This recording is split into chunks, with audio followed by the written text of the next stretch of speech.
Hello friends, কেমন আছো তোমরা সবাই? আশা করি ভীষণ ভালো আছো। তো আমরা গত সোমবারে চলে গিয়েছিলাম মাছদিয়া শিবনিবাসে, বড় শিব, বিশ্বের দ্বিতীয় বৃহত্তম বড় শিবের কাছে। তো চলো ভিডিওটা দেখতে থাকো। তো ফুলিয়া থেকে ট্রেন ধরে রানাঘাটে এলাম, রানাঘাট থেকে গেদে লোকাল ধরবো।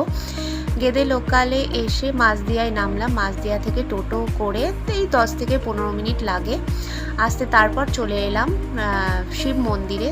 তো চলো ভিডিওটা দেখতে থাকো। এখানে সবচেয়ে বড় শিব, আমি তো দেখে খুব আমার ভীষণ ভালো লাগলো। তো তোমাদের সাথেও ভিডিওটা শেয়ার করলাম। আমি তো অনেকক্ষণ ছিলাম মন্দিরের এপাশ ওপাশ ঘুরে ঘুরে দেখার পর কিছুটা সময় মন্দিরে কাটালাম। তারপর তোমার বাইরে বেরিয়ে এসে একটু ফুচকা টুচকা খেলাম, সেটা আর নেওয়া হয়নি। তো মন্দিরটা চারিদিক ঘোরাফেরার করে স্টেশনে এসে একটু চা খেলাম। তো কেমন লাগলো ভিডিওটা অবশ্যই জানিও।